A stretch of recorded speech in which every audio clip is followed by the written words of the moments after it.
To begin our story of Dido and Aeneas, we must start in the fall of Troy. Our story starts with Aeneas.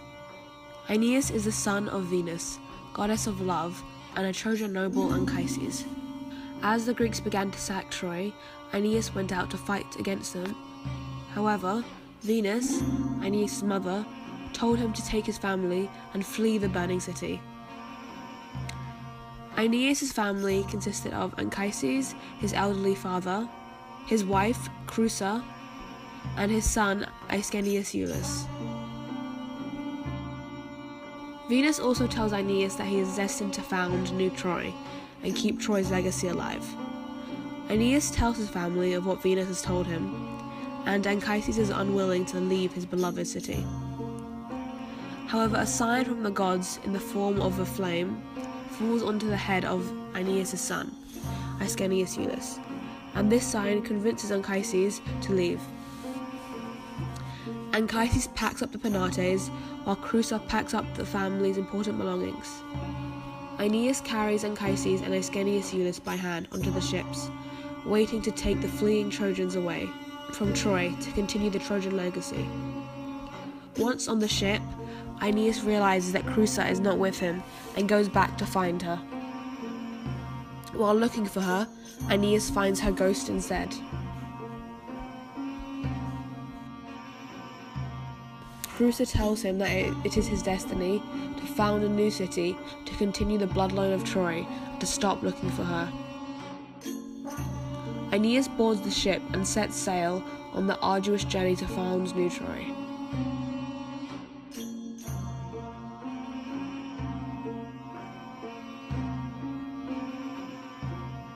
Venus tells Aeneas that he will find New Troy when he sees a sow and her piglets on a riverbank.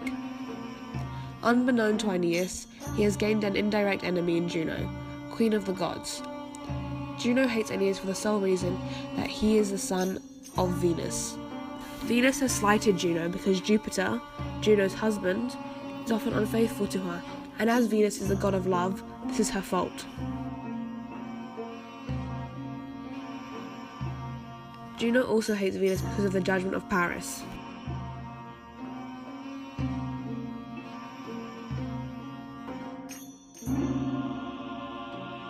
In the judgment of Paris, Paris picks Venus as the most beautiful woman over Juno.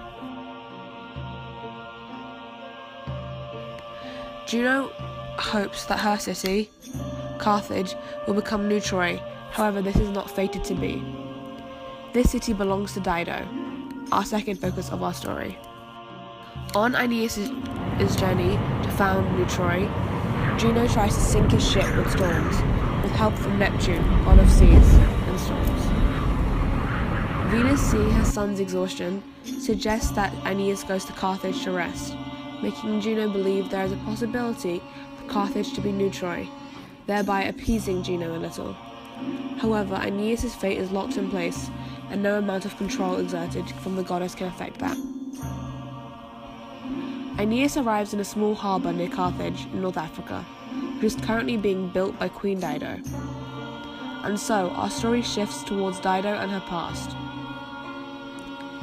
Dido was once married to a kind man called Zacchaeus, and together they were the king and queen of Phoenicia.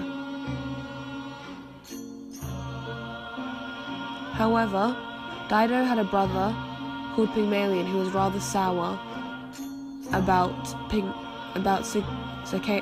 Zacchaeus' royalty in becoming king of Phoenicia. Pygmalion was aware of a secret fortune that Zacchaeus had hidden. Zacchaeus goes to a shrine to make offerings to the gods, and Pygmalion follows him and proceeds to murder Zacchaeus on the altar and buries him.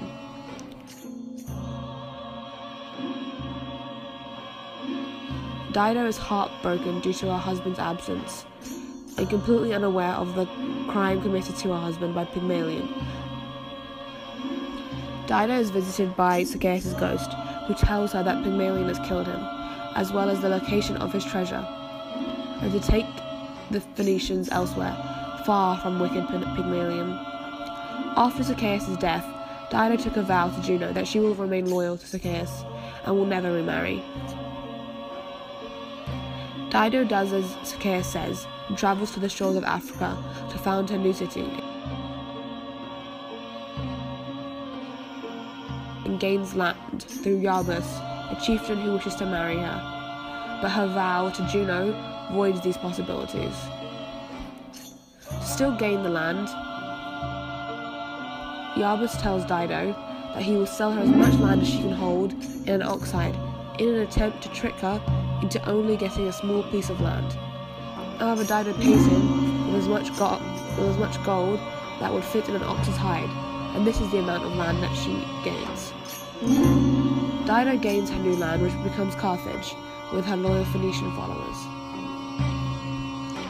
When Aeneas arrives, Carthage is in the process of being built into a beautiful feat of infrastructure and art.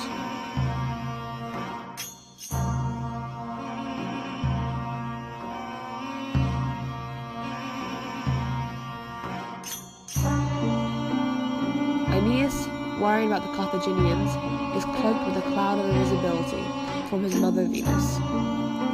Aeneas is impressed with Carthage and sees a temple depicting the recent Trojan War, which features scenes that he is very familiar with. This relief seems to be sympathetic towards the Trojans, and Aeneas is moved by the architecture and comes out of his cloak of invisibility and meets Dido. Dido welcomes Aeneas to the palace as a comrade. Venus and Juno both want Aeneas to stay in Carthage, at least for a while. Venus sends her son Cupid to make Dido fall deeply in love with Aeneas. Dido is infatuated with Aeneas, with everything he does, and begins to fail in her responsibilities of looking after the city. Dido's sister Anna encourages Dido's love for Aeneas. Dido goes on a hunting expedition with her very best outfit. While they are riding, storm clouds that are sent out by Juno and Venus appear, cornering Dido and Aeneas alone into a cave.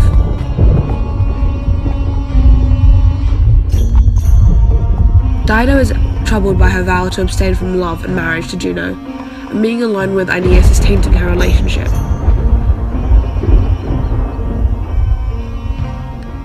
Reputation. There is lightning and thunder during the storm, signifying a marriage to Juno, Venus, and Dido. However, Aeneas does not see this commitment. Fama, otherwise known as Rumour, who is covered in eyes and ears and tongues, so she can see, hear, and repeat every rumour to everyone. Rumour sees Dido and Aeneas now married and spreads it. The rumour reaches Iarbas, who is irate about Dido's marriage to Aeneas, especially when Dido rejected Iarbas because of her vow to Juno. Iarbas, a son of Jupiter, calls on his father in prayer, asking for help, and says that if Jupiter does not help him, he clearly has no power left. Jupiter calls upon Mercury and sends him to tell Aeneas to leave Carthage. Mercury goes in disguise as Anchises' ghost and tells Aeneas in a dream to leave Carthage and found in Troy.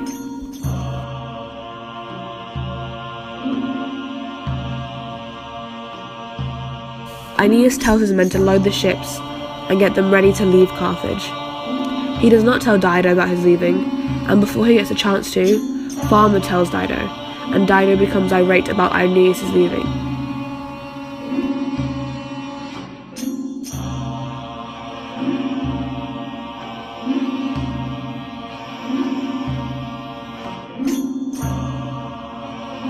She reminds him that they are now married, and she is going to have to face her enemies without him, and she saved him when he was desperate and had nothing. Aeneas, confused, replies to Dido, as he does not think they are married. He would rather be in Troy than anywhere else. He has to go to Italy and marry his new wife. He also owes it to his father and his son to found New Troy. It is his destiny. Dido curses Aeneas by telling him that he is ungrateful and not the son of a goddess. She hopes that he will die drowning in the Mediterranean, calling out for her, and that she will haunt him for the rest of his life, and torment him every minute of his days. Dido leaves and asks Anna to speak to Aeneas, and beg him to stay. Aeneas refuses, and Dido begins to plan her death.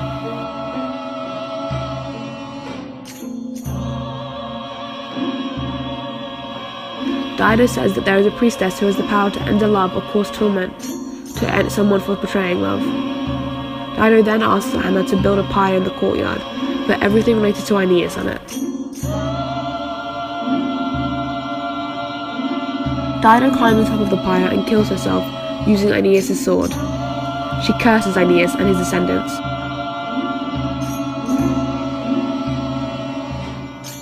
She says that a Carthaginian avenger will get revenge on Aeneas' descendants for her. The Carthaginians will always hate Aeneas' descendants. While Dido appears dead, she is not quite dead because this is not her intended fate. Aeneas has left Carthage and arrives on the coast of Italy near the Tiber River. He sees the sign that his mother told him of, a sow nursing piglets by a riverbank. Aeneas has found new Troy. Aeneas needs to gain this land, which he does, which he could do by marrying the local princess, Lavinia. However, Lavinia is already engaged to a man named Turnus, so Aeneas fights and kills Turnus and gains Lavinia's hand in marriage. Aeneas then founds Lavinium, named after Lavinia, and rules it for 3 years, which ends with his death. And his rule ends with his death. Ascanius Iulus then founds a new city called Alba Longa, which he rules for 30 years and is ruled by his descendants for the next 300 years. From Aeneas and Ascanius Iulus comes Romulus and Remus, who are the founders of Rome.